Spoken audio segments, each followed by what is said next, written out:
¿Ha escuchado usted la frase, esto es puro marketing? Bueno, es parte de las frases que me llamó la atención al leer este libro, que se llama Diseñar la experiencia, innovando en servicios en la era de la experiencia. Hoy día todo parece ser la experiencia, se venden experiencias, se prueban experiencias, se ofrecen experiencias. Un producto, cuando uno lo adquiere, lo importante es cuál es la experiencia con ese producto. El concepto está bastante alojado en nuestra cabeza, pero a veces, claro, el puro marketing, es decir, suena bien, pero en el momento de usarlo, la experiencia no es la satisfactoria. No soy muy experto en el tema, como se notó desde ya, pero sí es interesante porque tengo a Gonzalo Castillo, que es aquí con nosotros, que es el autor de este libro. Gonzalo, gracias por venir. Gracias a ti por invitarme. Gonzalo, profesor universitario, consultor por mucho tiempo, esto es con la Universidad del Desarrollo y la Escuela de Diseño. ¿Qué es esto del diseñar una experiencia? ¿De qué se trata? Bueno, primero entender qué es una experiencia. Como dices, todos hablamos de experiencia y probablemente nos referimos más o menos a lo mismo. Experiencia es el conjunto de vivencias que tenemos en torno a un servicio y que recogemos en la memoria. Es decir, cuando recordamos algo, cuando apelamos a la memoria y decimos que tuvimos una buena o mala experiencia, lo que estamos haciendo es sintetizar todos esos momentos en lo que nosotros podemos llamar algo satisfactorio o insatisfactorio. O sea, queda como una idea... Vivencias. Ya. Vivencias recogidas en la memoria. ¿Me equivoco o no? Pero son un poco bipolares, porque son o buenas o son malas. El ser humano no promedia las vivencias. Ah, mira. Es decir, hace ciertos promedios, pero todo esto ocurre en un espacio de subjetividad absoluta. Sigo. Y ese es el gran desafío. Cómo diseñar servicios centrados en la experiencia, entendiendo que la experiencia ocurre en la más profunda subjetividad. Entonces, sabemos, por ejemplo, que cuando hay un conjunto de interacción en un parque temático, por ejemplo, y uno dice al final, tuve una gran experiencia, lo que hace es que evalúa el peor momento y el último. Eso es inconsciente. En un viaje aéreo, el peor momento y el último. Y por eso en muchos de estos parques temáticos o experiencias se potencia mucho el último momento. Mira. El gran carnaval al final, en fin, porque eso como que repotencia un poco, claro. Entonces, pero es un espacio de subjetividad donde el desafío es entender los comportamientos de las personas y llevar eso a los procesos que hacen las compañías que ofrecen los servicios. Porque las compañías desarrollan los servicios como sistemas, pero no empatizando en lo que ocurre en cada punto de interacción. Y eso es un poco lo que viene desde hace unos 20 años atrás, desde que empezaron las interacciones con las tecnologías. Por ejemplo, déjame poner casos porque, insisto, no soy experto como para hacer preguntas muy académicas ni muy conocedoras del tema, porque de diseño sé poco y nada. Pero, por ejemplo, experiencias que nos tocan a diario a nosotros, ¿no es cierto? La relación o la experiencia con un teléfono inteligente, que a cierta edad, los que no somos nativos, empieza a ser cada vez más complejo y empieza a ser el susto de que esta aplicación ya me empieza a explicar. La mejor muestra es cuando uno le pide ayuda a un hijo. Claro que sí. Pero hay gente que tiene incluso menos nativo que yo, en que definitivamente con el touch no pueden. Sí. Entonces, de repente llama la atención que empresas como Apple, Samsung, Sony, lo que fuera, les cuesta adaptarse a un usuario que es masivo también, que es tercera edad, por ejemplo. Bueno, eso llevarlo a la industria que tú quieras. Exactamente, porque los procesos cambian, las tecnologías y los recursos que se aplican a los servicios van cambiando, pero el desafío es tener una propuesta equilibrada, porque todos queremos lo nuevo, pero que además nos resulte familiar. Otra contradicción. Nos encanta lo nuevo, pero que nos resulte familiar. Y resulta que lo que enfrentamos cuando hay un cambio en el diseño de la app... Claro, eso lo pusiste. Cuando uno tiene que... Claro, hay una nueva versión. Claro, una versión uno duda. Uno tiembla. Dice, la de mi banco. Tengo que reaprender. Tengo que reaprender. Entonces ahí la gracia está en entender que el proceso de reaprendizaje tiene que ser lo más intuitivo posible. Y otro tema muy importante, que lo han dicho muchos grandes innovadores del mundo, los usuarios no se equivocan. Los usuarios no se equivocan. Entonces eso también es un mindset distinto, es un enfoque muy distinto de esta especie como de presión que se ejerce a las personas, sobre todo en el mundo de la digitalización. Estamos intentando digitalizar los servicios, modernizar el Estado, pero no estamos digitalizando a los usuarios. ¿Qué es esto de la innovación? Concepto a veces manido, utilizado para demasiadas cosas, y innovación de afuera parece solamente lo más moderno. Claro. ¿Qué es lo que es ser hay departamentos de innovación? Sí, sí. Bueno, primero, distinguir la innovación como algo que agrega valor nuevo. Innovación no es hacer las cosas de manera distinta por el puro gusto de innovar hacerlas por distintas. innovar. No. Eso no es innovación. Innovación es crear valor nuevo.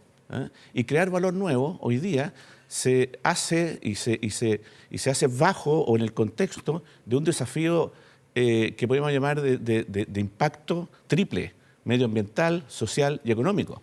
Entonces, la innovación ya no solamente está impulsada por agregar valor de uso, sino que además que ese valor de uso sea en un contexto con un foco o con un propósito de impacto, de triple impacto, digamos. Una innovación responsable con el planeta, con los usuarios, con la economía, etc. Da la impresión de que diseñar la experiencia, que es tu libro, puede ser a lo mejor pensada para un producto o para una experiencia comercial o de un servicio, pero tengo la sensación que es perfectamente aplicable a todo. Estábamos recién hablando con el senador Kast, por ejemplo. Es perfectamente aplicable. Totalmente. Nosotros somos usuarios, voy a ponerlo de esa manera, que nadie se ofenda. Usuarios que el día 7 de mayo tenemos que ir a votar. Usuarios de la democracia. Sí. Nosotros percibimos que es una experiencia satisfactoria. Totalmente. Es decir, que cuando yo voy, voto, cumplo con mi deber, voto, ¿significa algo que yo vote por A o por B? Excelente ejemplo. Mira, el sector de los servicios, que hoy día es una industria que crece más y que contribuye más a las economías mundiales que las otras industrias tradicionales. La industria de los servicios en el mundo incluye los servicios públicos. Todos los servicios públicos operan bajo los mismos procesos y sistemas y en expectativas muy líquidas. Hoy día nosotros no distinguimos estándares de servicios en el mundo privado y en el mundo público, en un servicio domiciliario o en un retail en Estados Unidos. Nosotros simplemente vamos subiendo nuestras expectativas y estándares.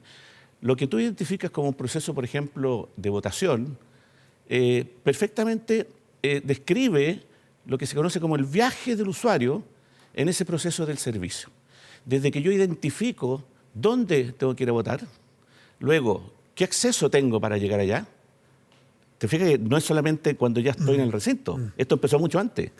Y luego, ¿cómo sé si hay mucha espera o no? Y yo puedo entonces identificando varios puntos que constituyen este viaje lleno de experiencias. Pero después, si es que valió la pena votar o no. Por porque supuesto. no sacan nada con obligarme. O sea, uno debiera, si fuese la democracia perfecta, como una experiencia, levantarme a las 7 de la mañana para votar lo antes posible para saber luego si ganó A o B. Porque con A este país le va a ir mejor y con B este país le va a ir peor. Claro, es decir, la experiencia completa. Lo ideal sería que el estímulo venga de los candidatos y de las propuestas, pero sin duda que el Estado, el sistema público, tiene que facilitar de tal manera que esto sea una buena experiencia. Y una buena experiencia significa que uno, de nuevo, recoge las vivencias positivas de aquello y tiende a recomendarla, a fidelizarse, a entender el valor de lo que se le entregó, etc. Porque así como tú pones de manera muy aceptada esa frase, esto es puro marketing para aquellas experiencias que en realidad son insatisfactorias, en la política o no creíbles. O no creíbles, en la política ocurre mucho. ¿Cuántas veces hemos escuchado, ¿para qué voy a ir a votar si igual me tengo que levantar a trabajar? Como si alguien pensara que votar implica que no tiene que trabajar más. Es porque en ese servicio completo que en la democracia planteado de esa forma, no es una experiencia 360, no es una experiencia completa. No lo es porque no considero en ese caso uno de los factores importantes que es la comunicación. Nosotros construimos experiencias en 4 ejes: la comunicación que se entrega, las tecnologías que usamos, el espacio físico, el entorno y las personas. Todo eso tú lo puedes gestionar. Puedes preparar a las personas, puedes desarrollar mejores tecnologías, puedes diseñar estrategias de comunicación más claras y puedes preparar los ambientes, los entornos para que acojan a las personas, no solamente las urnas, por ejemplo. No, tú pones el caso Amazon como uno de los casos de ejemplos virtuosos, ¿no es cierto? Y tú dices que yo no sabía que es como un estándar aparentemente. Sí, claro. Y pones la razón es que ese es cliente centrista. Sí. O sea, el cliente está en su primer lugar. ¿Qué ejemplo nos podrías poner tú de intentos de innovación, intentos de parecer muy modernos, pero que pierden el foco del cliente y se marean entre los súper innovadores, los súper tecnólogos y los súper diseñadores en su oficina y no tienen idea de qué es lo que quiere la persona que está allá afuera? Bueno, la mayoría. La mayoría de los casos, porque cuando uno ve un caso destacado, quiere decir que detrás de ese caso quedaron muchos intentos en el camino, probablemente con un foco equivocado. Un foco centrado en la tecnología y no en el usuario. Un foco centrado en el proceso y el sistema y los recursos y no en la experiencia del cliente, el usuario. Estamos hablando de retail, estamos hablando de empresas telco, estamos hablando de empresas de viaje y de turismo. Yo siempre digo, ¿cuál será el próximo Blockbuster? Blockbuster recibió una oferta de venta de Netflix, todos lo sabemos, y decidieron que no, porque pensaban que el servicio estaba bien armado y que tenía para bastante tiempo. Entonces, en este momento hay un futuro Blockbuster un globo que se pincha. Y claro, es cuestión de observarlo. No es tan fácil porque fíjate que Forbes, el año 2007, en noviembre, publicó en su portada una pregunta bien interesante. ¿Quién iba a bajar de su pedestal a Nokia en sus teléfonos celulares? 4 meses antes ya se había lanzado el primer iPhone. O sea, no es tan fácil identificar quién es el próximo. Si una revista especializada no logra identificar algo que ocurrió hace 4 meses. Y el peligro, tú mencionas Nokia, otros pueden mencionar Kodak, otros sí, claro, que son casos de estudio. Darse cuenta no solamente cuál es el próximo, sino que estar sobre este globo y no darse cuenta que hay un cactus más adelante que se va a pinchar. Sí. Medir y percibir los riesgos de estar demasiado complaciente con lo que uno tiene. Bueno, en la zona de confort, que llaman en el mundo de la innovación, es cuando tú dices, me está yendo bien, estamos generando utilidades, tenemos una posición en el mercado interesante, peligro. Estás en peligro. Hay que incomodarse. Hay empresas que tienen al interior de ellas organizaciones que están buscando hackear a esta empresa, de tal manera de que esa amenaza llegue desde adentro y no llegue desde afuera. Es decir, hay muchas maneras de poder mantener una sensibilidad y un ojo, sobre todo en el tema del usuario, de los comportamientos culturales, sociales, que están transformando las ofertas. Steve Jobs decía, hay que partir de observar la experiencia que viven las personas y después ir a la tecnología. Ese es el paradigma que cambió. ¿Qué es lo que es diseñar hoy día? Es bien amplia la palabra, el término, el concepto, porque uno podría ponerse por diseñar, hacer una bonita silla, que sea cómoda. Claro. Pero diseñar hoy día es mucho más amplio y más profundo, ¿no? Requiere mucho más. El concepto se ha ampliado muchísimo y yo creo que la disciplina, el oficio del diseño, que nace un poco entre la arquitectura y las bellas artes hace 100 años, ha cambiado porque lo que cambia es la industria, lo que cambia es la sociedad. Entonces, finalmente uno lo que descubre es que el diseño es un modo de planificar soluciones centradas en las personas. Son funciones que van desde lo más básico hasta lo emocional. Antes se decía que la forma seguía la función. Hoy se dice que la forma sigue la emoción. Entonces, ¿en qué ámbito el diseño y sus metodologías de trabajo que conectan lo creativo con lo analítico? Esa es la interesante.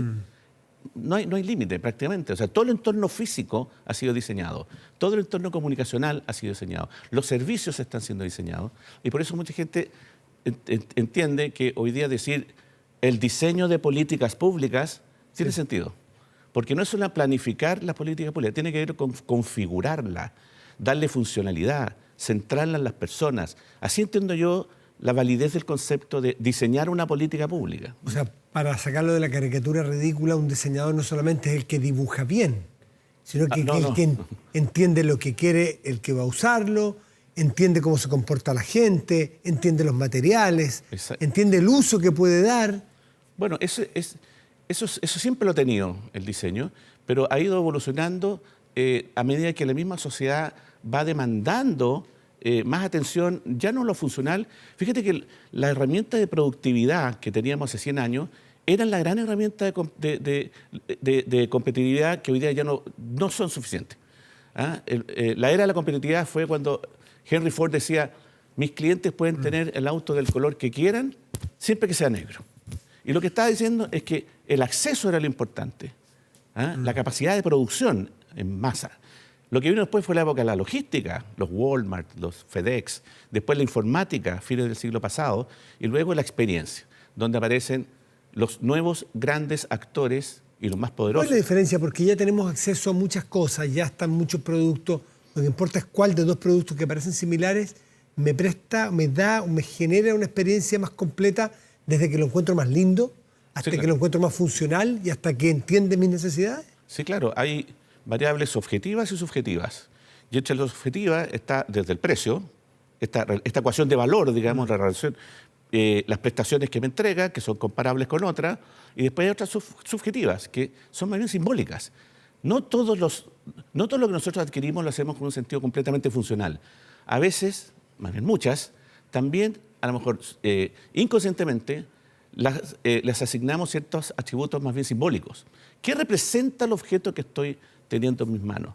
¿Ah? ¿Cómo me identifico y cómo me identifica este producto? ¿Ah? Y para eso tenemos muchos segmentos de usuarios. ¿Ah? Está el descreído, el fashionista que está buscando la moda, lo último, el otro que el tecnológico, que solo mira la parte tecnológica, hay combinaciones de ellos, en fin.